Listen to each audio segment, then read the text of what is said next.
Good morning, students. Welcome to the English class. Today, we are going to learn the biography of a legendary singer, a vocalist, a musician whose powerful renditions of soulful music enthrall the audience and take them to a fascinating world of music. Let's read the biography of the renowned Indian classical singer M.S. Subbulakshmi. All of you, please take your English workbook. Turn to page number 16, chapter 3, The Songbird of Carnatic Music. Madurai Shanmugavadivu Subbulakshmi was born on 16 September 1916 into a family of musicians. Her mother, Shanmugavadiver Ammal, was a veena player and her grandmother, Akkammal, was a violinist. She took training in Carnatic and Hindustani music under renowned musicians. She was only 10 years old when her first recording was released. M.S. Subbulakshmi, fondly called as M.S. Amma, was born in Madurai to a family of musicians.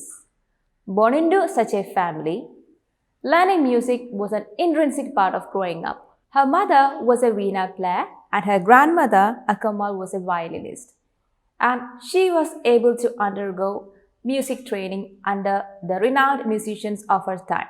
She was only 10 years old when her first recording was released. Her first performance was at the prestigious Madras Music Academy in 1929.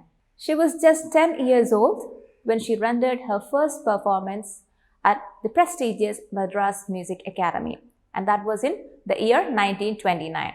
M.S. Subbulakshmi, then of only 13 years of age, sang bhajans. Her performance was highly appreciated and she was acclaimed to be a musical genius by the critics. The child prodigy showed her genius from an early age itself. When she was just 13 years old, she started singing bhajans. Her music gained popularity and the world started recognizing her talent. In 1936, Subbulakshmi moved to Chennai and made her film debut in the Tamil movie Seva Sadanam in 1938. She acted in two more Tamil films, Savitri, where she played the role of Narada, and Meera, where she acted the role of the Rajasthani saint poetess Meera. She also traveled to places such as London, New York, and Canada for her performances. In 1936, M.S. Subbulakshmi moved to Chennai and acted in a Tamil movie called Seva Sadanam in 1938. This marked her entry into the movies. You can see a poster of the movie Seva Sadanam here. Here is a picture from a scene in the movie. She has also acted in few more films later in her life. In 1941, she acted in a movie called Savitri, where she played the role of Narada. She also acted in another movie called Meera, that was in 1945, and it was released on a Deepavali day of 1945. She played the role of the saint poetess Meera in this movie. Here is a scene from the movie, a picture of the scene from the movie. Now, she also traveled to places such as London, New York, and Canada for her performance. Her performance was gaining popularity. The genius started traveling across the world as a cultural ambassador of India and gave performances.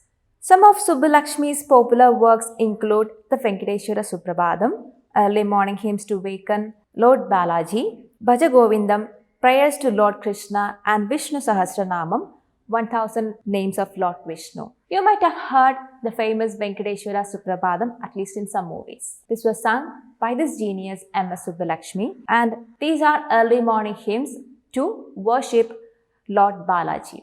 She has also sung Bhaja Govindam, which are prayers to Lord Krishna, and she has sung the Vishnu Sahasranamam, which is a chanting of 1000 names of Lord Vishnu.